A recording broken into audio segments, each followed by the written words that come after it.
Shalom, bienvenue dans ce live de ce dimanche. Allo Parakletos. Alléluia. Que Dieu vous bénisse. En attendant que tout le monde puisse rentrer, écoutons cette musique qui va nous amener dans la parole de Dieu. Soyez bénis. Amen. Venons ensemble. Dieu nous envoie ta gloire. C'est mon souhait, c'est ton souhait. C'est notre souhait à tous. Alléluia. Merci Jésus.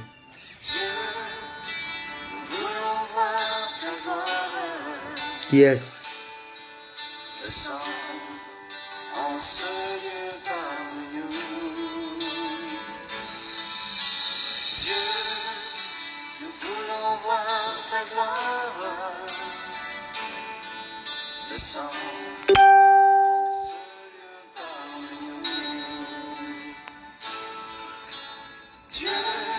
Alléluia, c'est ma prière Seigneur, c'est la prière des milliers de disciples de Jésus. Fais-le à cause de ton nom Seigneur Jésus.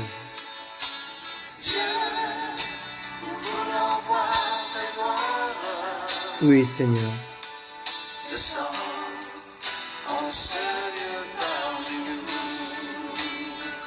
Merci Jésus. Oui, Seigneur. Merci, Jésus. Sois le centre de nos valeurs, le motif de nos élans. Oui, nous venons en Jésus, par le voile déchiré. Yes. Merci pour ton salut, toi l'agneau immolé. Nous voyons ta gloire, Seigneur.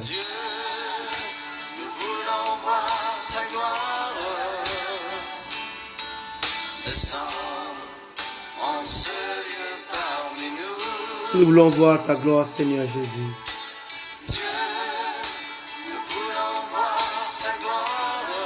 Descends dans ces lieux parmi nous.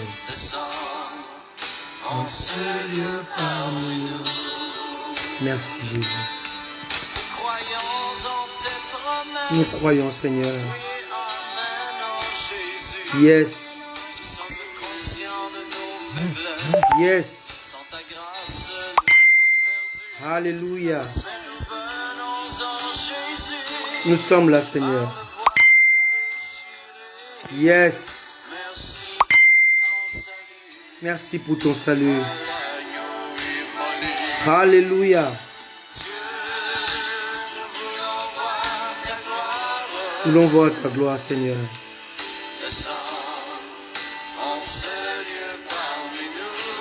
Fais-le, Seigneur. Fais-le.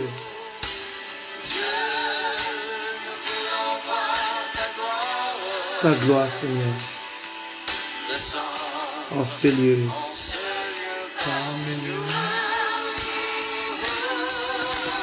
Dieu, nous voulons voir ta gloire, Seigneur. Oh Seigneur.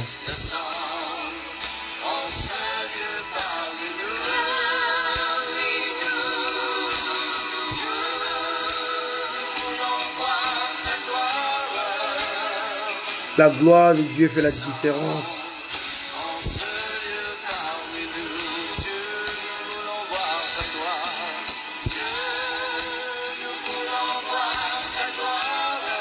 Nous voulons voir ta gloire, Seigneur.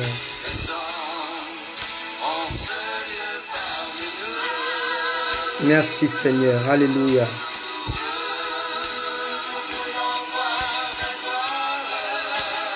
Oh, Seigneur.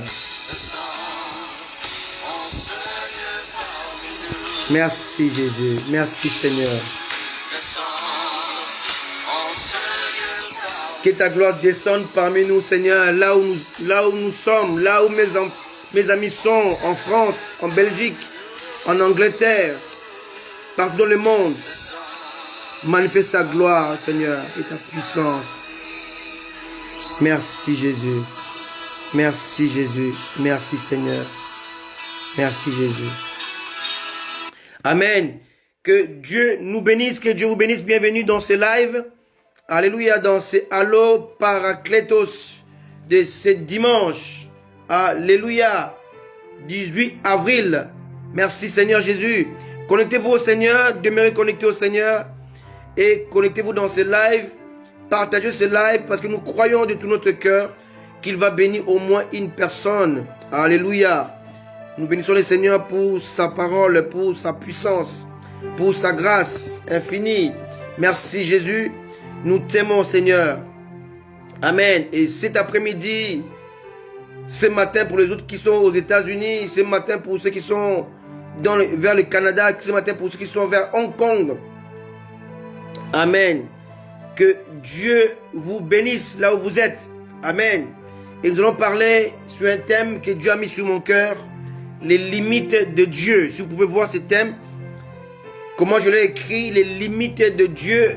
J'ai mis un point d'exclamation et un point d'interrogation. Les limites de Dieu, une exclamation, une émotion. Alléluia. Et dans cette sémantique, il y a aussi une interrogation. Est-ce que Dieu est-il limité? Comment est-ce qu'on peut parler de limites de Dieu? Oui, bien-aimé. Souvent, le chrétien, le croyant, le disciple de Jésus limite Dieu par rapport à sa foi. Et on va voir que dans la parole de Dieu, beaucoup ont échoué en ayant Dieu. Ils ont échoué avec le nom de Jésus. Ils ont échoué en confessant Christ. Est-ce possible? Oui. Et on va en parler aujourd'hui dans ce live. Alléluia. En réalité, bien-aimés, les limites de Dieu se mesurent par rapport à la dimension de notre foi. Parce que sans la foi, personne ne peut plaire à Dieu. Malgré la demande de Dieu au sujet d'Isaac, Abraham n'avait jamais limité les capacités de son Dieu. Il crut à la résurrection d'Isaac. Alors qu'avant Abraham, on n'a pas entendu parler d'une supposée résurrection. Alléluia. Dieu ne lui avait jamais parlé de la résurrection. Mais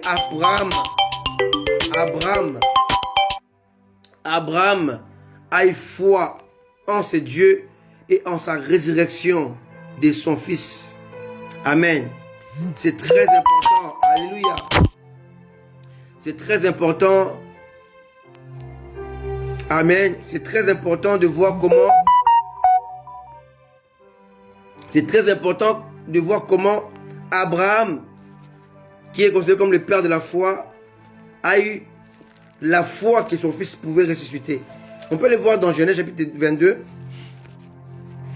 Amen. Genèse 22 à partir du verset 1. Merci Jésus. Genèse 22, le verset 1er. Alléluia.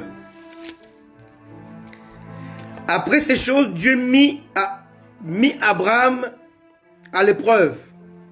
Il lui dit, Abraham. Et il répondit, mais voici. Dieu dit,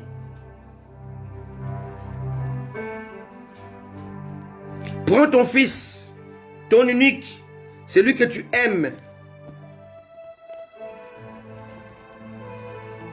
Isaac, va-t'en au pays de Moridja. Et là, offre-le-moi en holocauste sur une des montagnes que je te dirai. Abraham se leva de bon matin, sella son âne et prit avec lui 2 serviteurs et son fils Isaac. Il fendit du bois pour l'holocauste et partit pour aller au lieu que Dieu lui avait dit. Le 3e jour, Abraham levant les yeux, vit les lieux de loin. 5, verset 5. Et Abraham dit à ses serviteurs, restez ici avec l'âne. Moi et le jeune homme, nous irons jusqu'à là. Jusque-là pour adorer et nous reviendrons auprès de vous. Abraham dit à ses serviteurs, restez ici avec l'âne. Moi et le jeune homme, nous irons jusque-là pour adorer et nous reviendrons auprès de vous.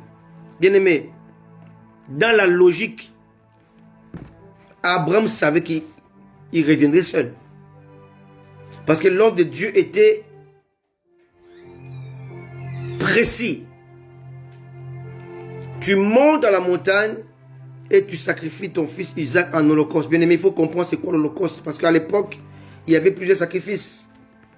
L'holocauste était le seul sacrifice qui était entièrement dévoué à Dieu. Si on peut voir ça dans le livre d'Exode, le livre de Lévitique, on va voir qu'il y avait plusieurs sacrifices de culpabilité, d'action de grâce. Et à chaque fois, il y avait une partie pour Dieu, une partie pour l'homme qui faisait le sacrifice. Mais l'holocauste était le seul sacrifice où tout appartenait à Dieu. Il fallait trancher la tête de l'animal. Ouvrir, verser le sang bien sûr, ouvrir son ventre, enlever tous les organes, laver les organes, alléluia, avec de l'eau, couper l'animal en petits morceaux, et mettre le tout sur l'autel, alléluia, et maintenant brûler le tout. C'était ça l'holocauste. Donc, en d'autres termes, Dieu a dit à Abraham, prends Isaac, amène-le à Moridja, et là, tu couperas sa tête. Tu vas ouvrir son ventre, tu sors les organes, tu les laves avec de l'eau. Après, tu coupes Isaac en petits morceaux, petits morceaux, et tu brûles le tout. C'était ça l'holocauste. Abraham savait que s'il devait exécuter ça, il était impossible de dire à ses serviteurs, nous reviendrons auprès de vous. Il a eu la foi, une foi qui était tellement illimitée, que cette foi a touché le cœur de Dieu. Alléluia. Alléluia. Abraham a cru à la résurrection de son fils, malgré les dires de Dieu. Et nous connaissons la suite. Alléluia. Les limites de Dieu se mesurent par rapport à la dimension de ta foi qui me suit, à la dimension de ma foi. Dieu n'est pas limité. Alléluia. Mais nous les limitons par rapport à notre foi, par rapport à notre perception de sa nature. Alléluia. Malgré son intimité avec Dieu, Moïse a cru aux paroles de son beau-père Jéthro. On peut le voir dans Exode 18, versets 13 à 27. Alléluia. Jéthro est venu dans le désert. Est venu voir Moïse. Parce que Moïse avait libéré son épouse Séphora avec ses fils qui étaient rentrés chez leur père, chez leur grand-père, chez Jéthro son beau-père. Et Jéthro a ramené Séphora dans le désert où était Moïse. Et Jéthro a vu comment Moïse dirigeait. Bien aimé, il y avait plus de 600 000 hommes de pied. Et quand on parle de 600 000 hommes, on n'a pas compté les enfants et les femmes. En tout, il était plus de 2 millions de personnes. 2 millions, je pèse mes mots. Alléluia. Et j'ai trouvé vu comment Moïse convoquait le peuple pour juger chacun.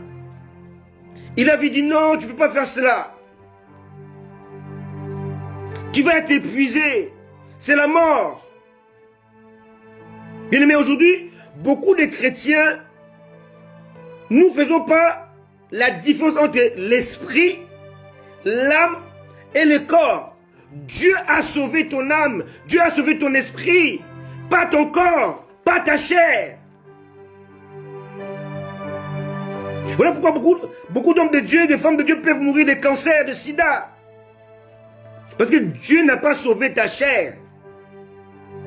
Elle va retourner à la poussière. Alléluia. Apprenez à soigner votre corps. Faites plusieurs exercices. Inscrivez-vous dans les salles de gym. Parce que sans votre corps, votre chair, si elle n'est pas en bonne santé, même si votre esprit est lié et connecté avec le Seigneur, vous mourrez. Alléluia. Alléluia. La chair et l'esprit ne peuvent pas se mettre d'accord. Jamais, c'est écrit dans Galates. Alléluia. On va voir Jéthro qui va donner les conseils à Moïse. Il dit, tu vas t'épuiser. Prends un groupe, donne-leur des ordres à juger le peuple et ils viendront te rendre compte. On appelle ça l'autorité déléguée. C'est le leadership, la gestion des choses. Moïse servait le Seigneur. Il est quoi? J'ai trop vu comment Moïse était en train de gérer le peuple. Il dit, tu ne peux pas le faire. Tu n'es qu'un homme. Alléluia. Amen.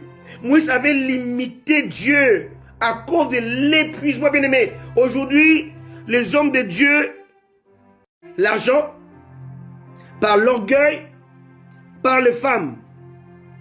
Ces trois choses sont très dangereuses, peut pousser l'homme de Dieu à quitter la voie du Seigneur. L'amour de l'argent, la cupidité. Alléluia.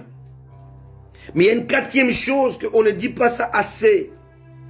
C'est l'épuisement. Moïse était épuisé. Moïse était épuisé parce qu'il n'avait pas mesuré la grandeur, la difficulté de la chose. Et Jéthro est venu lui donner des conseils. Alléluia. Bien-aimés, si vous ne comprenez pas que l'église fonctionne dans l'assemble, l'église est un corps. Pour voir la blessure, tu as besoin de tes pieds pour aller à l'hôpital. Tu as besoin de ton cœur pour supporter le mal, la douleur. Et de ton cerveau. Le doigt est blessé, mais c'est tout le corps qui va travailler pour sa guérison. Alléluia. Alléluia. Aujourd'hui, l'église, dans l'église, beaucoup sont blessés. Et d'autres qui sont des pieds, au lieu d'amener quelqu'un à l'hôpital, c'est un soldat de Dieu, de Christ, il s'asseye, il ne bouge pas et il critique. Et l'église qui est le corps a besoin d'être secourue. Alléluia. Faisons très attention. Et là, nous limitons Dieu. Nous limitons ses capacités. Et on peut échouer en ayant Jésus. Oui, c'est dans la Bible. Alléluia. En réalité, bien aimé, l'univers entier, quand je parle de l'univers, je ne parle pas du monde. Le monde se trouve dans l'univers. Et la terre se trouve dans le monde. La terre n'est pas le monde n'est pas l'univers. Quand on parle de l'univers, on fait allusion aux galaxies. Il y a des milliards de galaxies. Mais nous connaissons seulement deux. La Voie lactée dans laquelle nous sommes, la Voie lactée a plus de 100 millions d'étoiles. La Voie lactée est ce que nous connaissons, la Terre autour du Soleil, avec plusieurs planètes, Jupiter, Saturne, Mercure. Alléluia. Toutes ces planètes-là se trouvent dans la Voie lactée. Et il y a 100 millions d'étoiles. Alléluia. Il y a une autre galaxie qui est proche de la Voie lactée. On appelle ça Andromède. Andromède est plus vaste que la Voie lactée. Possède 1000 milliards d'étoiles. Et c'est tellement éloigné, c'est 4,3 années-lumière de notre galaxie qu'on appelle la Voie lactée, que les scientifiques ne peuvent la définir exactement. Mais c'est la plus proche que nous connaissons, d'après la physique, d'après la métaphysique. Alléluia. Plus de 1000 milliards d'étoiles. Amen. Alléluia. Donc, il y a des choses qui nous échappent. Dieu est tellement grand, mais sa grandeur nous échappe. Comme je dis que l'univers habite en lui. En lui sommeille l'éternité et l'infini. Sa grandeur est tellement vaste que l'homme ne peut pas concevoir cela. Ne peut pas percevoir cela d'une manière exacte. Dieu est tellement grand. Alléluia. Que toutes ces choses sommeillent en lui. L'univers sommeille en Dieu. L'infini est fini en Dieu. L'éternité est finie en Dieu. Est condensée en Dieu. Dieu qui a créé l'univers est plus grand que l'univers. Alléluia. Sa grandeur nous échappe. Notre cerveau ne peut pas concevoir cette grandeur. Quelqu'un me comprend? Alléluia. Alors, pour comprendre ce Dieu-là, on a besoin de la foi. De connaître sa personne. Par notre foi. Car c'est notre foi qui va déterminer la grandeur et les capacités de ce Dieu. Alléluia. En somme, Dieu est ce que nous croyons qu'il est. Quelqu'un m'écoute? Je répète, Dieu est celui que nous croyons qu'il est. Souvent nous limitons Dieu par rapport à ce qu'il peut faire pour nous.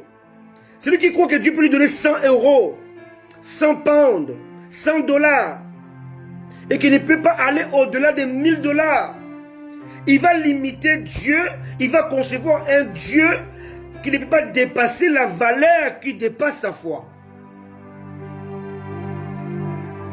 Quelqu'un me comprend? C'est très important. Donc on dit les limites de Dieu. Je dis se trouvent dans la conception de Dieu. Les limites de Dieu se trouvent dans la perception que nous avons de lui. Dieu est illimité. Alléluia. Amen. Laissez-moi vous donner un exemple simple. Les panneaux de signalisation qu'on voit dans les autoroutes partout, on voit vitesse limitée à 100 km/h, limitée à 40, vitesse limitée à 60, à 80. Bien aimé, ces panneaux n'ont aucune influence sur le moteur, mais sur le conducteur. Je répète, les panneaux de signalisation n'ont aucune influence sur le moteur du véhicule, mais sur celui qui conduit le véhicule. Alléluia. Aujourd'hui, Satan a mis des panneaux dans vos vies. Et ces panneaux limitent votre Dieu dans votre tête. Supposons que la voiture, c'est Christ. Le moteur, c'est le Saint-Esprit. Alléluia. Christ n'est pas limité. Mais Satan vient avec des panneaux de limitation de ta foi. Et donc tu limites Dieu. Satan dit tu ne peux pas dépasser cela. Ça te dépasse. Et tu es là, dans ta tête, tu vois un panneau diabolique, un panneau qui t'arrête, un panneau qui te dit tu ne peux pas, c'est au-delà de ta foi. Alléluia. Un panneau qui limite la vitesse, l'élan de ta foi, un panneau du mensonge qui dit tu ne peux pas aller au-delà. Et toi tu la conçois, tu vas l'inculquer dans ta tête, tu vas l'épouser et Dieu sera limité par rapport à ce que tu crois. Alléluia. Alléluia. Les panneaux vont limiter ta conscience, la valeur de Dieu dans ta vie. Voilà pourquoi j'appelle ce message les limites de Dieu, point d'exclamation, point d'interrogation. Est-ce que Dieu peut être limité par rapport à ta foi, par rapport à ta vie, par rapport à ce qui t'arrive? Dieu n'est pas limité, mais Dieu est limité par rapport à ta foi. Dieu se limite par rapport à ta conception, à ta perception de ce Dieu, de qui il est, de sa personne. Alléluia. Alléluia. Les limites de Dieu ne se trouvent pas dans la perception que l'on a de lui, mais aussi dans la dimension de notre foi. Ta perception, oui, peut aussi limiter Dieu. Comment tu le considères? Moi, je prêche, j'enseigne et je crois à un Dieu dans lequel habite l'infini, dans lequel habite l'éternité, dans lequel habite l'univers qui est confiné en lui. Donc un Dieu qui est illimité dans son action, dans sa démarche, dans sa fonction, dans sa foi. Alléluia. Oui, Dieu c'est une foi. Dieu peut avoir la foi en toi. Dieu croit en toi, bien-aimé. Alléluia. Je prends l'exemple. Bien-aimé, tu peux prendre une tonne de sucre. Une tonne de sucre. Tu amènes des camions bennes remplis de sucre. Tu le jettes dans l'océan. L'océan ne sera pas sucré. C'est peu de choses par rapport à la grandeur de l'océan. Ton sucre que tu amènes à l'océan ne pourra pas influencer l'océan qui est salé. Alléluia. Alléluia. Mêmement, nos efforts charnels ne peuvent jamais influencer Dieu. Jamais. En le faisant, on ne fait que limiter Dieu dans notre esprit, dans notre tête. L'adversité aussi peut nous amener à limiter Dieu. Lisez Nombre 13, Nombre 14, Moïse va envoyer 12 espions. Et quand ils sont allés, ils ont vu que le pays dans lequel ils étaient partis coulait le lait et le miel. Mais ils ont vu des géants, des hommes, des fils d'Anak qui mesuraient presque 3 mètres. Alléluia. Et quand ils sont rentrés, 10 espions ont dit, le pays est beau, agréable. Les pays dans lesquels coule le lait et le miel que Dieu nous a promis, mais nous ne pourrons pas les attaquer, car nous sommes comme des sauterelles à leurs pieds, à leurs yeux. Et ces 10 espions ont poussé le peuple à la révolte. Ils ont dit, nommons-nous un chef et retournons en Égypte. Aujourd'hui, beaucoup de chrétiens ont quitté l'église, ont quitté les assemblées, parce qu'ils ont trouvé en face d'eux d'autres chrétiens qui limitent Dieu, qui limitent l'action de Dieu. Ils disent non, on ne peut pas. Bien aimé, est-ce que vous prenez le temps de voir comment le monde évolue? Il y a 15 ans, il y a 20 ans, les Africains ne parlaient jamais d'un Dieu noir. Mais ça s'est multiplié aujourd'hui. Combien d'Africains, combien de Noirs aujourd'hui croient à un Dieu noir?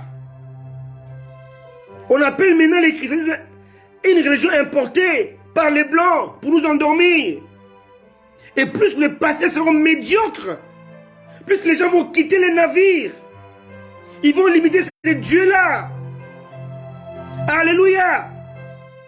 Alléluia. Amen. Le manque de patriotisme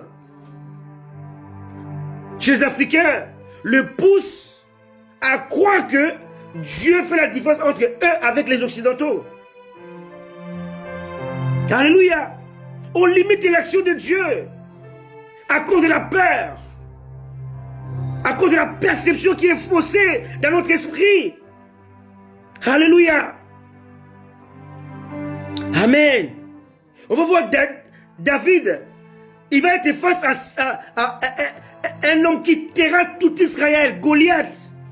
On l'appelle le géant. David, qui connaissait la capacité de son Dieu, ne l'a jamais appelé géant. Jamais. Il a minimisé Goliath.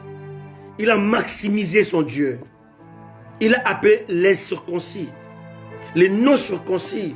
Cela veut dire que les sans-dieu, les sans-loi, les sans-règles, celui qui est dépourvu de Dieu, qui est exclu de Dieu, qui n'est pas privilégié d'être l'élu de Dieu. Il est peut-être plus grand que moi, mais mon Dieu est plus grand que lui. Il est peut-être plus fort que moi, mais mon Dieu est plus fort que lui. David, dans sa conception de Dieu, il n'a pas limité ses dieux. Il a dit à Goliath, toi tu viens avec moi avec l'épée, la lance et les javelots, mais moi je marche contre toi au nom de l'Éternel. Une âme qui n'est pas physique, qui n'est pas matérielle, mais une âme qui est plus puissante que l'âme physique, qui est l'épée, qui est les lances et les javelots. David a gagné Goliath. David a terrassé Goliath. Pas parce qu'il était plus fort que Goliath. Non, pas du tout. Parce qu'il croyait à un Dieu qui était plus fort que Goliath. Parce qu'il croyait à un Dieu qui devait le soutenir, l'assister. Alléluia. C'est ça comment on limite Dieu. On prend les artifices. On croit que parce qu'on prie, parce qu'on jeûne, on va convaincre Dieu. On ne peut pas corrompre Dieu, bien-aimé. Dieu reste Dieu. Alléluia. Tu ne peux pas jeûner pour corrompre Dieu. Non. Et beaucoup de chrétiens ont adopté cela. C'est n'importe quoi. Ce n'est pas biblique.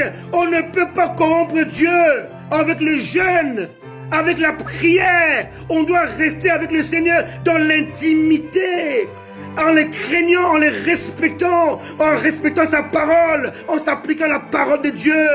Alléluia. Rien ne marche dans ta vie. On est chercher le pourquoi du comment. Tu vas jeûner. Bien-aimé, lisez Ésaïe. Quel est le jeûne que Dieu prend plaisir, que Dieu approuve? Détacher la méchanceté. Alléluia. Cessez les choses qui nous dépassent, qui nous rendent esclaves. Amen. On ne jeûne pas pour avoir de l'argent. On ne jeûne pas pour se marier. On ne jeûne pas pour devenir riche. On ne jeûne pas pour trouver le travail. Bien aimé, on ne jeûne pas pour avoir les papiers. Car la Bible dit, là où fout la plante de tes pieds, je te le donne. Je te le donne. Mon peuple, petit troupeau, votre Père a jugé pour vous donner le royaume. On n'a plus à chercher le royaume. On a à adhérer dans le royaume, dans le principe du royaume. C'est tout simplement. Combien de chrétiens prient pour avoir des papiers? Mais quel genre de prière vous faites? Dieu a dit, je vous donne le lieu où vous êtes. Là où foule la plante de tes pieds, je te le donne. Posez-vous la question. Est-ce qu'il y a un juif dans le monde qui est étranger dans un pays? Ça n'existe pas. Tous les juifs américains aux États-Unis sont américains. Tous les juifs en France sont français. Tous les juifs en Allemagne sont allemands. Tous les juifs en Angleterre sont anglais. Vous l'avez jamais remarqué ça? Et les chrétiens jeunes pour devenir anglais, pour devenir français, pour devenir ceci, cela. Non. La parole s'applique. Alléluia. Parce que je foulais les pieds. Je devais situer de ces pays. Parce que Dieu l'a dit.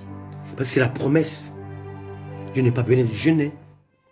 Je n'ai crié à Dieu, de prier, et pendant 10 jours. Non, pas du tout.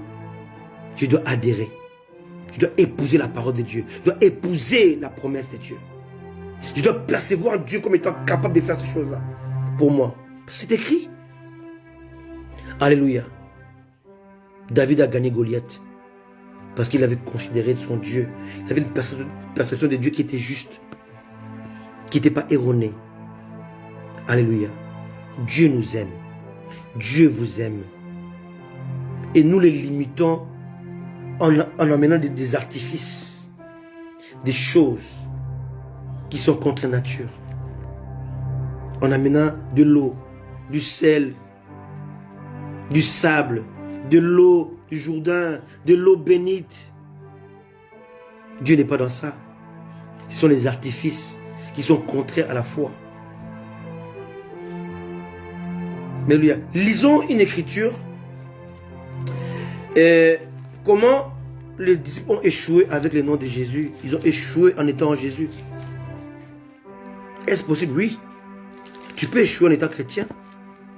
Parce que ta perception de Dieu est erronée. Elle est faussée.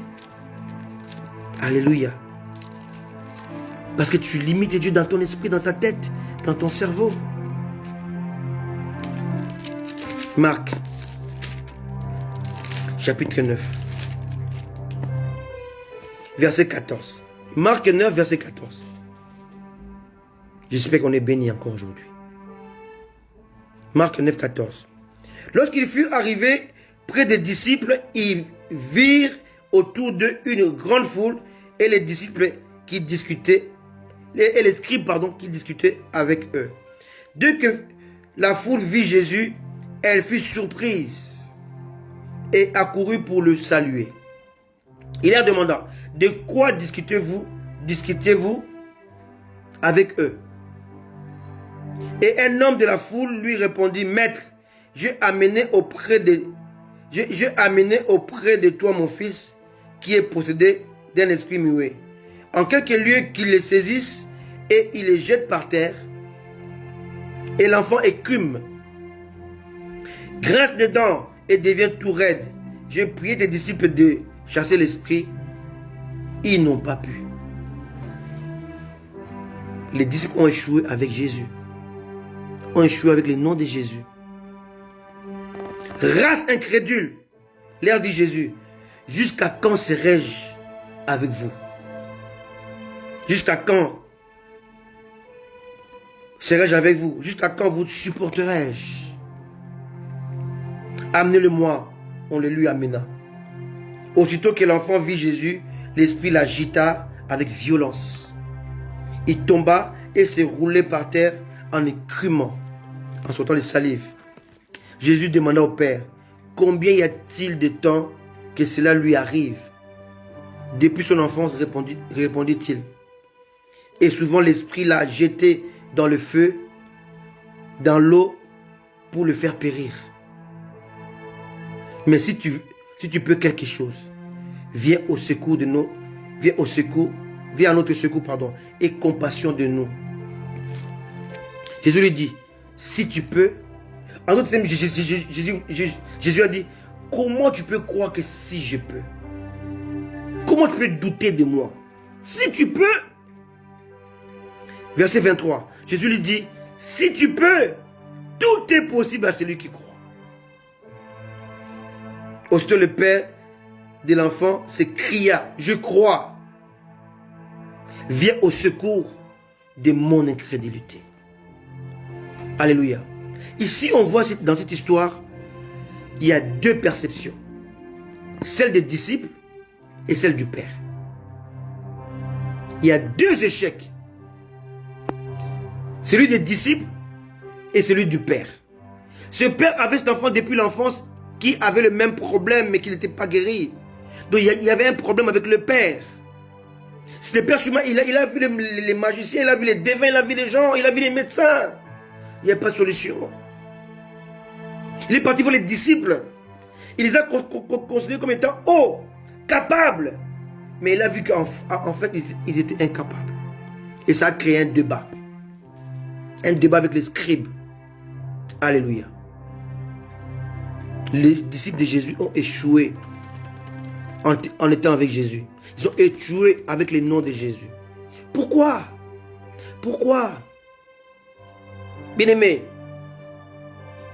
on ne peut pas concevoir Dieu selon sa méthode, selon son cerveau, selon sa perception, sa propre personne. Non! Dieu est dans sa parole. Alléluia. Les disciples ont échoué avec le nom de Jésus. Parce qu'ils n'ont pas compris. Au verset 29, Jésus leur dit, cette espèce-là ne peut sortir que par la prière et le jeûne. La connaissance. Comment détecter les choses. Comment dépendre de l'Esprit Saint. Alléluia. On peut échouer parce qu'on a limité Dieu par rapport à sa foi. Parce qu'on est dans l'ignorance. Alléluia. On échoue à cause de cela. Ils ont échoué. Le Père a dit, je crois ce que tu dis, mais je suis encore incrédule. Dans ma foi, il y a l'incrédulité qui est attachée.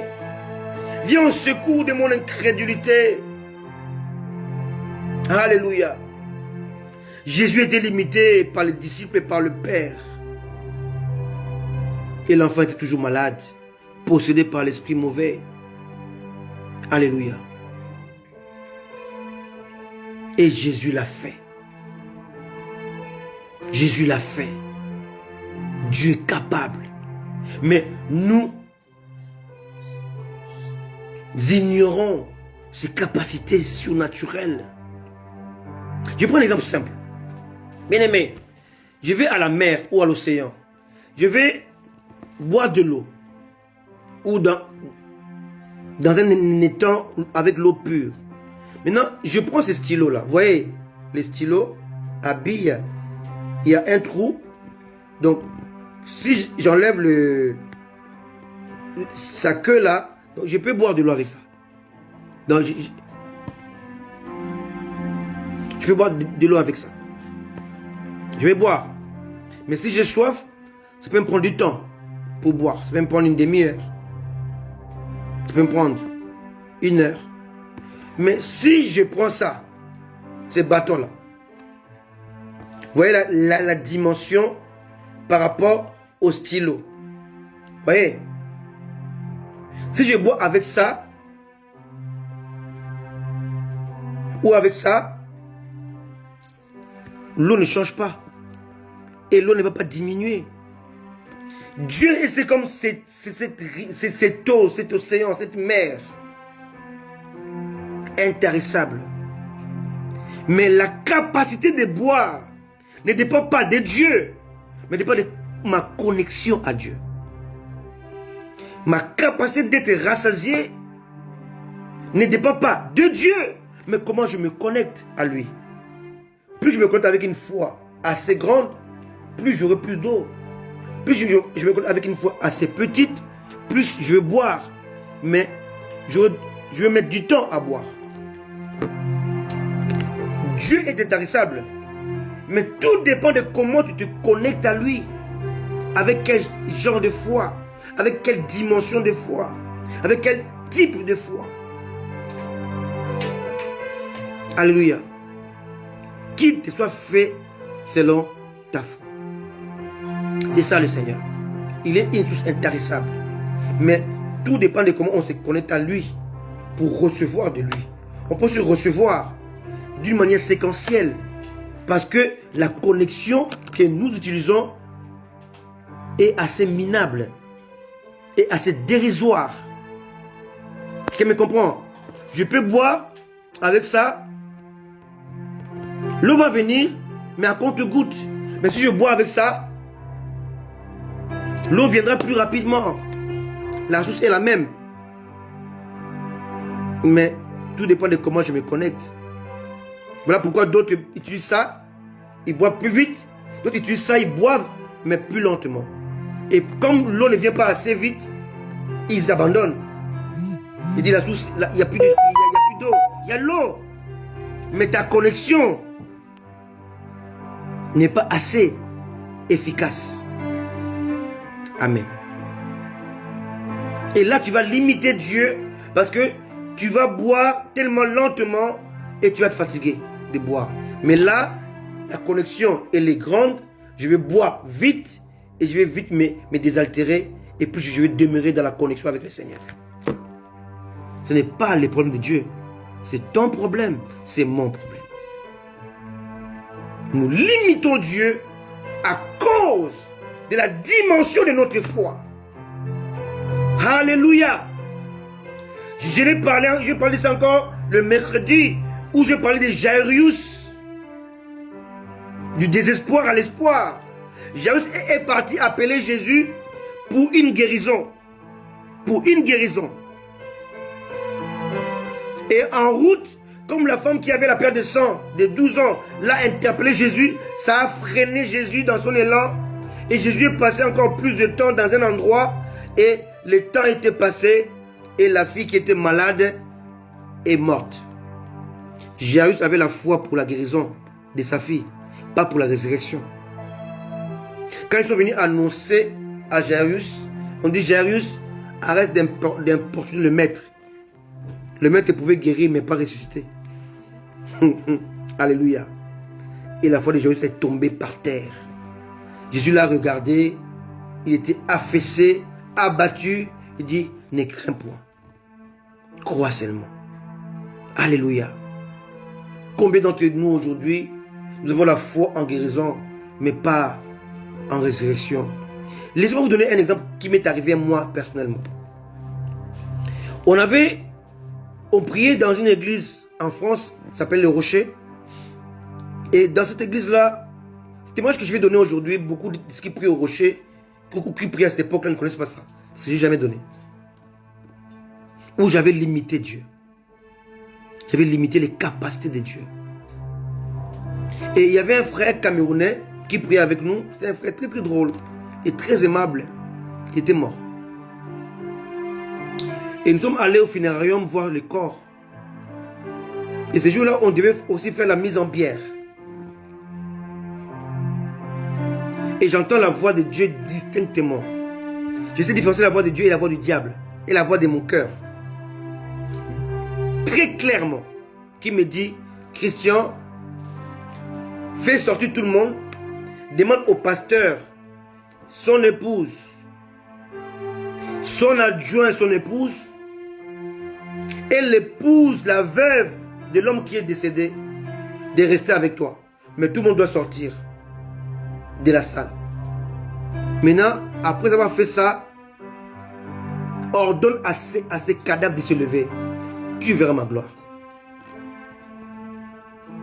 La voix s'est répétée plus de 3 fois. Plus de 3 fois. Fais-le. Je vais faire éclater ma gloire. Dieu a répété, j'ai hésité. Je regarde autour de moi les gens qui pleuraient. Je regarde autour de moi comment les gens étaient paniqués, étaient désespérés. Dieu dit, fais-le mon fils. Je vous assure, je ne l'ai pas fait. Ils ont fait la mise en biais, ils ont fermé les cercueils. On a mis les cercueils dans les corbières. C'est aussi un ami que je connaissais. C'était un ami, ses frères qui étaient morts. Et j'avais du mal à aller même au cimetière. J'étais tellement mal. J'avais limité Dieu. Et quand on l'a enterré, ses frères, Dieu m'a dit, pourquoi tu ne l'as pas fait? Pourquoi as-tu douté? Avec moi, les morts peuvent résister encore. J'ai pleuré, j'ai pleuré, j'ai pleuré. Je dis, Seigneur, donne-moi encore cette occasion. Cela date de plus de 20 ans aujourd'hui. Et l'occasion ne vient plus. Parce que j'ai douté. Parce que j'avais limité mon Dieu. Ça fait plus de 20 ans que j'ai pris, Seigneur, je suis prêt maintenant. Fais-le. Tu verras, je le ferai. Je vais t'honorer. Honorer ta grandeur. Ça ne vient plus. Je vous donne mon exemple à moi. Comment j'avais limité le Seigneur. Dieu n'est pas limité. Alléluia. Dieu est capable. Tout est une question de comment on les limite. Notre connexion. Avec ça ou avec ça. Alléluia. Alléluia. Alléluia. Dieu n'est pas limité. Les limites de Dieu. Les limites de Dieu. Alléluia. Aujourd'hui, l'Église limite Dieu. Limite son action. Limite sa puissance. Limite sa gloire.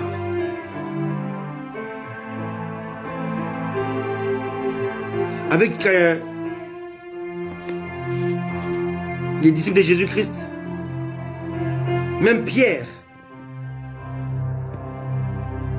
il a vu Jésus qui marchait sur l'eau. Il y avait tellement de bruit, on ne voyait pas son visage, mais on entendait sa voix. Jésus a dit, c'est moi. Pierre a dit, si c'est toi, ordonne que je vienne vers toi. Oui, servant de Dieu, Nicette. Hélas, il est mort, il est enterré depuis plus de 20 ans, ses frères. Il serait encore en vie aujourd'hui. Je m'en voulais tellement pendant des années. Amen. Je pouvais parler de moi. Ça m'est arrivé à moi. Alléluia. Les disciples avaient limité Jésus.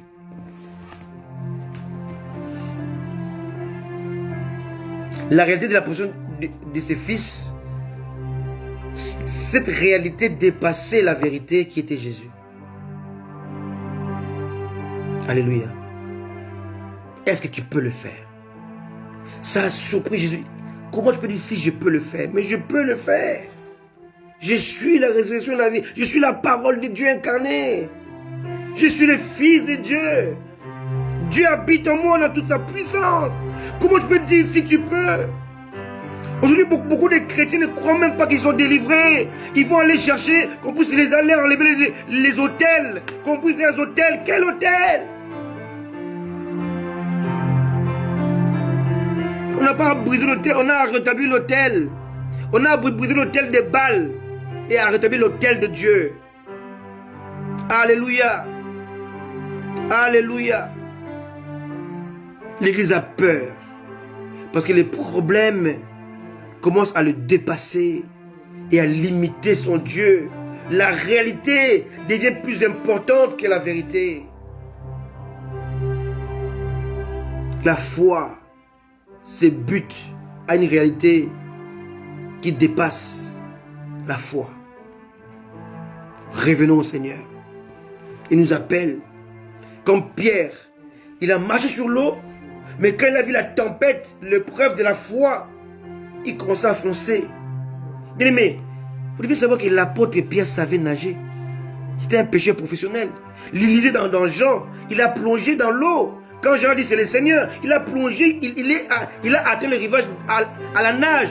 Mais ces jours-là, il y avait tellement la tempête, il y avait tellement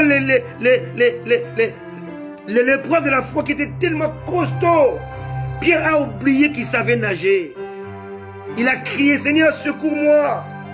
Parce qu'il avait limité Dieu face à l'épreuve, face à la tempête. Mais toi qui m'écoutes, l'épreuve de ta vie aujourd'hui commence à limiter Dieu.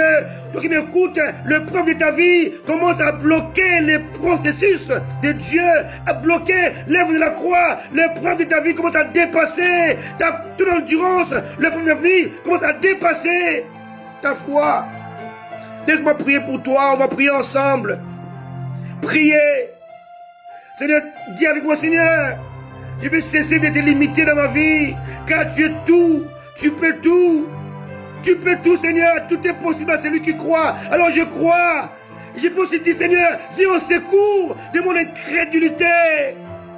Oh oui, prions ensemble, bien-aimés, car Jésus est présent parmi nous. Il est capable de faire des choses, capable de sauver, capable de changer ton mari qui est incrédule, capable de changer ta femme qui est incrédule, capable de transformer tes enfants qui sont dans le monde. Alors que quand tu pries, tu es là, tu es pasteur, tu es servant de Dieu, mais tes enfants vivent une vie de débauche, une vie de péché. Tu es fatigué, tu ne sais plus prier, mais ce soir, Dieu te dit, ne me limite pas. Crois-moi, je peux le faire. Prions ensemble. Oh, c'est nous te prions, Seigneur. Nous te prions pour nos familles, pour nos enfants, pour les maris, pour les femmes. Nous te prions pour ton peuple qui est crédule, papa. Nous croyons que tu es capable de tout, Seigneur. Tu peux le faire. Nous ne voulons pas te limiter, Seigneur. Tu es capable de faire. Oh Dieu, nous te prions, Seigneur. Je te prie pour mon frère, ma soeur qui me suit. Quels que soient ses problèmes, Seigneur, je prie avec lui, je prie avec elle. On est ensemble. Ensemble nous vaincrons. Église, cesse d'être divisée. Le problème de Pacheline, c'est le problème de Nicette. Les problèmes d'Élu, c'est le problème d'Henriette. Les problèmes de Solange, c'est le problème de Lovna. Alléluia. Mon problème, c'est ton problème. Ton problème, c'est mon problème. Prions ensemble, restons unis. Notre Dieu n'est pas limité, mais l'Église est divisée. Alléluia. Ensemble, nous vaincrons. Ensemble, nous sommes plus que vainqueurs. Nous sommes victorieux avec Jésus-Christ. Cessons de limiter l'action de Dieu à cause de l'épreuve. Cessons de limiter l'action de Dieu à cause des circonstances. Dieu n'est pas changé. Il ne changera jamais. Il est la source intarissable. Connectons-nous à lui avec la foi assez puissante, assez vivante, assez efficace pour recevoir de lui. J'ai toujours dit que la foi est une main invisible qui nous permet de puiser dans l'invisible pour ramener dans le visible. Et la foi en Dieu, ne doutez pas. Aujourd'hui, les chrétiens sont comme des disciples qui ont échoué avec les noms de Jésus. Échoué avec Jésus. Jésus ne connaît pas d'échec. Il ne connaîtra jamais d'échec. Prions le Seigneur. Père éternel, nous te prions au nom de Jésus. À cause de son sang, à cause de la croix, à cause de tout est accompli, Seigneur. Tout devient possible. Tout devient possible. Nous sommes régis par j'ai achevé l'œuvre. Père, tout est accompli. L'Église est régie par ces deux principes. L'achèvement et l'accomplissement. Nous sommes dans la prédestination, Seigneur, dans laquelle, Seigneur, la victoire a été établie avant les problèmes. La solution a été établie avant les problèmes, Seigneur. Tout est possible à toi. Je te prie pour mon frère, pour ma soeur, pour sa famille. Tout est possible. Restons ensemble. Prions ce grand Dieu et le monde saura, le monde verra que nous marchons avec le grand Dieu, le grand Seigneur avec S majuscule, le grand Maître. Je te prie, Père, de le faire au nom puissant de Jésus. Amen. Amen. Amen. Amen. Jésus a dit, mon Père agit, moi aussi j'agis. Et tu dis avec moi, Jésus agit, moi aussi j'agis. Alléluia. La grâce est disponible. Il est dans la main. Il dit, je vais faire avec toi quelque chose qui va inspirer de la crainte dans le monde. Dieu n'a pas encore fini avec toi. Il n'a pas encore fini avec toi. Il y a encore de grandes choses qui t'attendent. Mais cela dépend de ta foi, de ta perception de Dieu, de comment tu le vois, comment tu le considères, comment tu l'as adopté. Que Dieu nous bénisse, que Dieu vous bénisse, que Dieu nous assiste pour que le monde voie que nous avons Jésus. Bien aimé, il y a 3 types d'évangélisation. 3 types. Évangélisation traditionnelle, où on donne aux gens les prospectus, on leur parle de Jésus. Deuxièmement, évangélisation par la puissance. On va prier pour les gens, ils sont guéris et ça attire la foule vers Jésus. Troisièmement, évangélisation par la présence. Ça veut dire qu'on ne fait rien, au travers de nous, la gloire descend et touche les gens. Alléluia. Il y a une femme d'un homme de Dieu qui était au supermarché et il était tellement rempli de Dieu, je dis bien rempli de Dieu, rempli de Christ, rempli de son esprit, que la gloire qui était en elle commençait à toucher la dame qui était derrière elle. La dame commençait à sentir une puissance qui l'envahissait. Elle commençait à pleurer. Après, elle tape à l'épaule de la femme du pasteur qui lui dit, peux-tu prier pour moi? La femme du pasteur dit, ici, dans le supermarché? Elle dit oui, moi ça ne me dérange pas. Et quand c'est moi essayé de retourner pour prier pour la dame, les caissières ont quitté leur caisse. Les gens qui étaient dans d'autres caisses ont quitté leur caisse. Ils sont tous venus se mettre à genoux. Les directeurs de magasin sont venus se mettre à genoux.